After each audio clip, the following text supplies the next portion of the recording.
Let's make something clear. Gunstar Heroes is insane. You got stuff flying at you all over the place.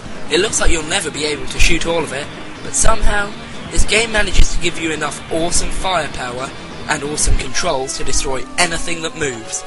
Must be all of that blast processing. You don't see games of this speed on Nintendo. So what's blast processing do? Not to mention the awesome local multiplayer on this underrated Genesis classic. If you still find yourself overrun by enemies, then bring a friend to help you so that you don't have to pussy out. You'll have passed 3 hours with this game before you know what's what. You could revamp this for the Wii or DS, keep it a side-scroller, but adding more levels and more awesome bosses, and I guarantee that it will sell like hotcakes.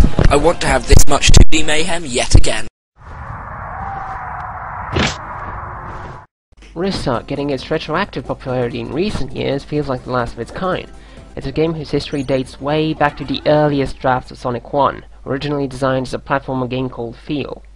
It would feature a rabbit whose ears could extend a great amount and be used as a grabbing mechanic, which the game would revolve around.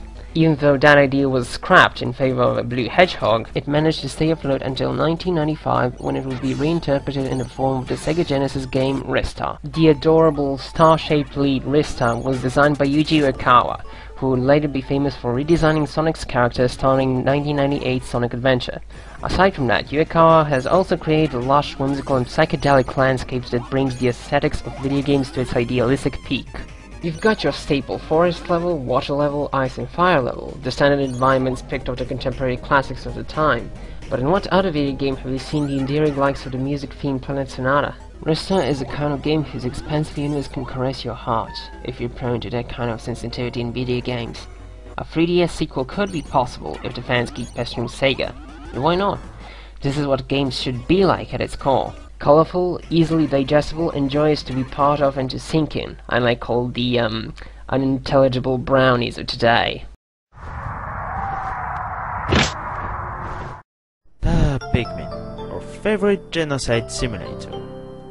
There's a reason why everybody wants to see a sequel to this game.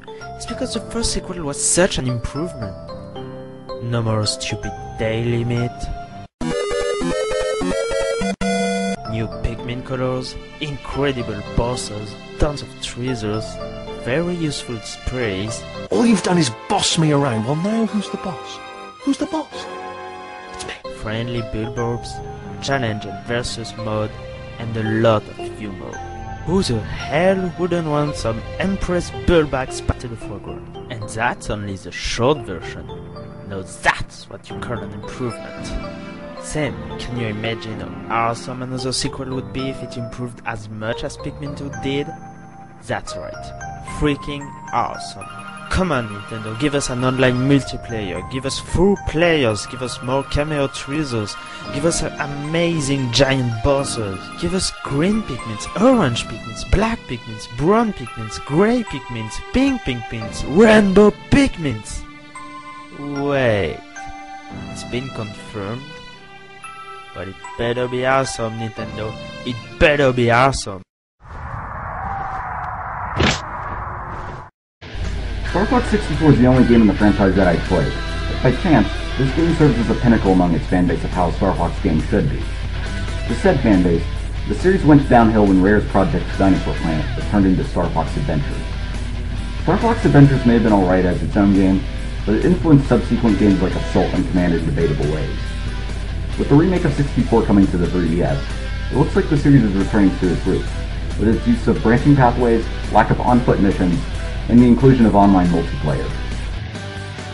By the way, Nintendo, in terms of story, please ignore the crappy sequel known as Command. That game nearly ruined the series for me with its fanfiction style endings. You might as well change the subtitle to The Game That Took Fate Out of Canon and into obscurity. They should also bring back some old plotlines that didn't go anywhere, like Crystal finding her family, and also bring back characters from old games like Neo and Faye from the unreleased Star Fox 2. It would also be successful because with the release of Sin and Punishment Star Successor, people would be hungry for on-rail shooters. And fans and newcomers alike would jump onto the Star Fox bandwagon like a pack of wolves on a dying moose covered in barbecue sauce. That was vulgar, I apologize. Plus, it would be a perfect way to experiment with the Wii U's gyroscope. much like what they're doing with the 3DS and Star Fox 64 3D. That's why there should be a sequel.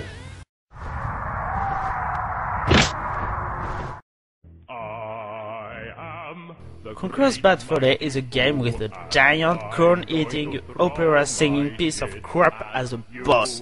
It definitely needs a sequel. Next number.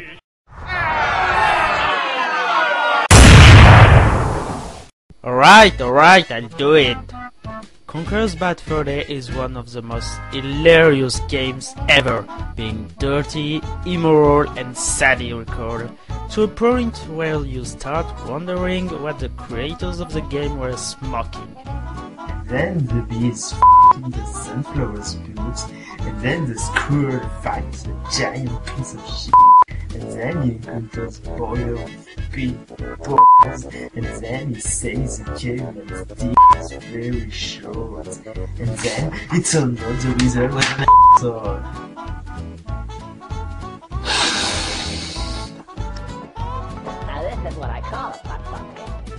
A sequel to this game was planned, named Conker's Other Bad Day.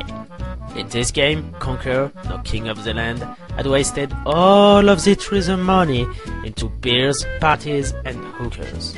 He was thrown into prison, waiting for his execution, and the game started with his escape.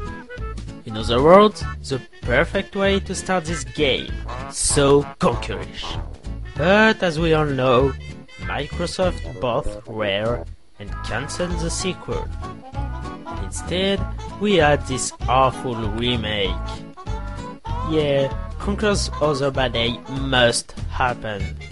But please, make it more like Bad Fur Day and less like Live and Reload. Thanks a lot for killing Rare, Microsoft. I hate you so much you have no idea. Sorry guys, I'm leaving. I'm gonna play some Nintendo 64.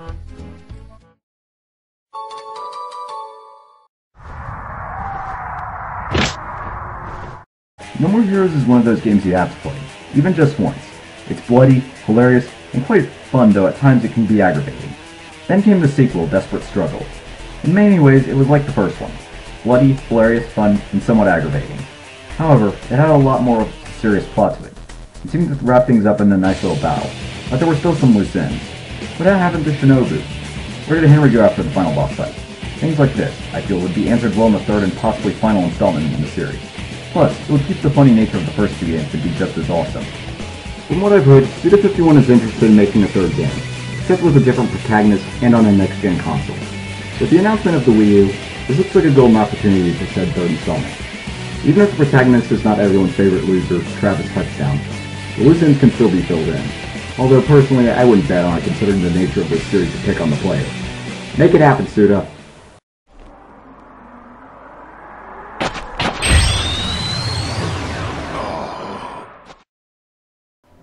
When you look at it, the only reason why most developers look to make a sequel to a game is for money.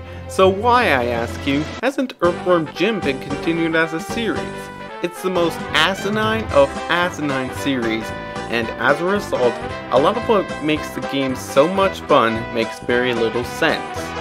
You should all know about the original game, Earthworm Jim for the Sega Genesis in 1994. It was one of the first games to abandon any and all sort of logic and just go with whatever the hell it wanted to.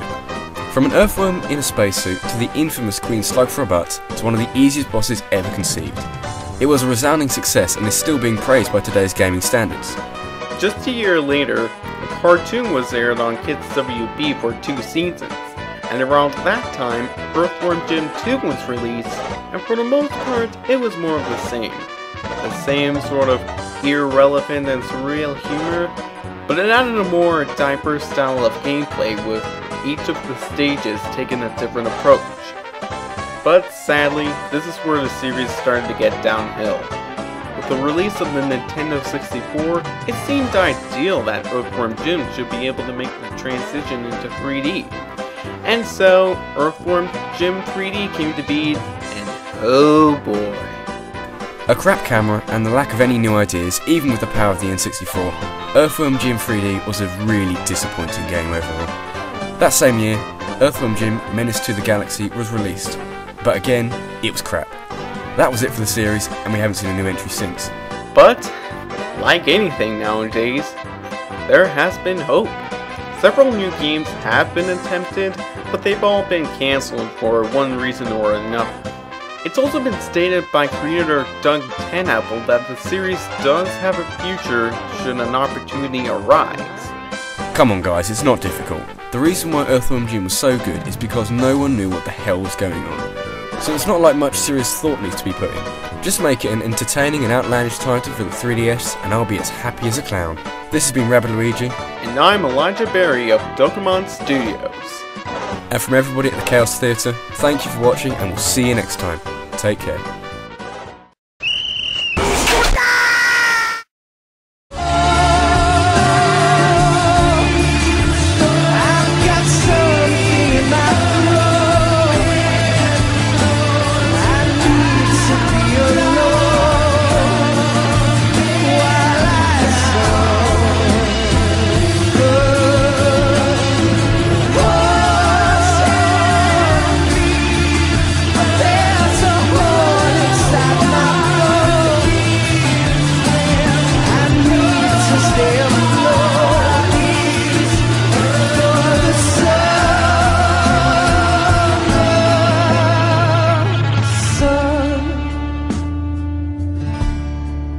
You better wait to fall.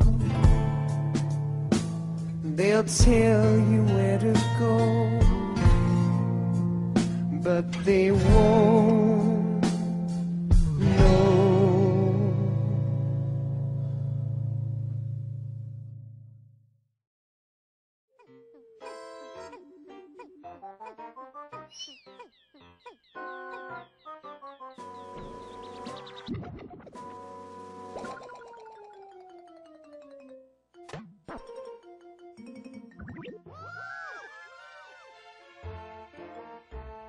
You lose! Good day, sir!